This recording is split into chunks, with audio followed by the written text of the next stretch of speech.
brought to you by Nova शुद्ध घी। जब जब खाए दिल खुश हो जाए, सदियों का नोवा शुद्ध देसी घी, सपना स्वस्थ भारत का। I love घी। नमस्कार दोस्तों, क्राइम तक में आपका स्वागत है। आईपीएस वाई पूरन सिंह 7वां दिन है, पोस्टमार्टम नहीं हुआ है शव का। इसके अलावा परिवार ने अंतिम संस्कार भी नहीं किया है। अपनी मांगों पर अड़ा हुआ है परिवार, और उनका साफ साफ कहना है कि इस मामले में डीजीपी की गिरफ्तारी होनी चाहिए, उन्हें पद से हटाना चाहिए। लेकिन इन दोनों ही मांगों को अभी फिलहाल सरकार ने नहीं माना है। इस बीच रोहतक के एसपी को तो हटा दिया है, लेकिन डीजीपी बने हुए हैं। साथ साथ इस मामले में जो और खबर निकलकर सामने आ रही है कि 15 लोगों के नाम एफआईआर में दर्ज हुए, जिनमें 12 से ज़्यादा आईपीएस हैं, आईएएस ऑफिसर्स हैं। लेकिन डीजीपी शत्रुजीत कपूर को गिरफ्तार नहीं किया गया है और ना ही आगे जांच अभी बढ़ी है। इस बीच जो एसआईटी का गठन किया गया है, उसमें उसको हेड कर रहे हैं पुष्पेंद्र कुमार, जो आईजीपी हैं चंडीगढ़ के।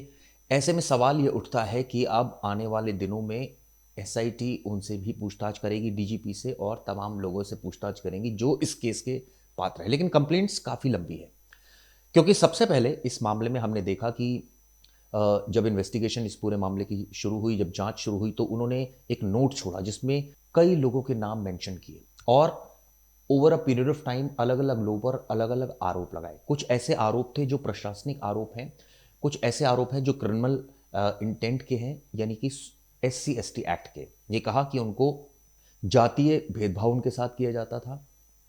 सीधा सीधा ये भी कहा कि जो अभी हाल ही में मुकदमा दर्ज हुआ था वो फर्जी मुकदमा दर्ज हुआ था। यानी रोहतक में एक एफआईआर दर्ज हुई जिसमें कहा कि उनका जो गनर है सुशील, वो मंथली मांग रहा था एक शराब कारोबारी से, और वो एडिशनल डीजीपी के कहने पर मांग रहा था, यानी वाई पूरन कुमार की। इसके बाद हड़कंप मच गया। अगले ही दिन 7 तारीख को उन्होंने अपनी जीवन लीला खत्म कर ली।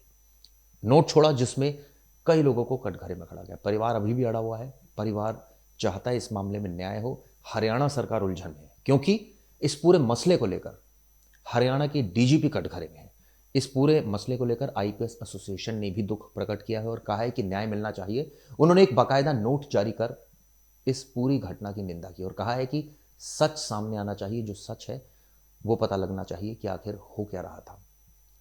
एक आईपीएस अफसर ने अपने ऊपर आप बीती तमाम चीज़ें लिखी, लेकिन सवाल कई खड़े हुए। ये भी खड़ा हुआ कि उन्होंने कई अधिकारियों को कटघरे में खड़ा किया, चीफ सेक्रेटरी से लेकर उस वक्त के जो डीजीपी थे मनोज यादव, उसके बाद डीजीपी शत्रुजीत कपूर, उसके अलावा कई सारे आईपीएस अफसरों को समय दर समय उनके खिलाफ कंप्लेंट्स की। यहाँ तक कि कोर्ट भी वो गए, लेकिन उनको ऐसा लगा कि न्याय नहीं मिला। और एक वक्त ऐसा आया जब वो इतनी फ्रस्ट्रेशन में थे और मुकदमा उनके ऊपर दर्ज कर दिया गया, और वो मुकदमा था कि मंथली मांग रहे हैं, और इस बेसिस पर उन्होंने अपनी जीवन लीला खत्म की। उनकी पत्नी अवनीत पी कुमार हैं, उन्होंने भी जस्टिस की मांग की है। इससे पहले हरियाणा के सीएम उनके घर भी पहुंचे थे।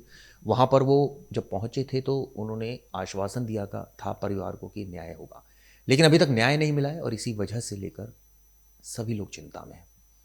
परिवार का मानना है, यानी वाई पूरन कुमार के परिवार का, कि ऐसा ना हो कि आई गई बात हो जाए, ऐसा ना हो कि जस्टिस ना मिले, इसलिए वो शव का अभी तक उन्होंने पोस्टमार्टम नहीं करवाया, ना ही अंतिम संस्कार किया। इससे सरकार पर मानसिक तनाव बना हुआ है। ऐसे में यही उम्मीद की जानी चाहिए कि इस मामले में जो सच है वो सामने आएगा। क्या इस मामले में डीजीपी की गिरफ्तारी होगी? क्या जो सबूत मेंशन किए हैं, क्या वाई पूरन कुमार ने ऐसे कोई सबूत पेश किए हैं? कोई उनके पास ऐसा डॉक्यूमेंट है, कोई परिस्थिति है, कोई चैट्स हैं? किस तरह से एक एक एलिगेशन प्रूव होगा, ये सबसे बड़ी बात है, क्योंकि अलग अलग समय पर अलग अलग एलिगेशन लगाए गए हैं, कंप्लेंट्स दी गई हैं, कुछ विटनेसेस का भी हवाला दिया गया है कि उनके सामने ऐसा हुआ। लेकिन सवाल ये उठता है कि इस पूरे केस की इन्वेस्टिगेशन करना काफ़ी मुश्किल है। ऐसे में क्या इस मामले में सच सामने आएगा, ये देखने वाली बात होगी। वीडियो दोस्तों कैसी लगी ज़रूर बताइएगा। शुक्रिया।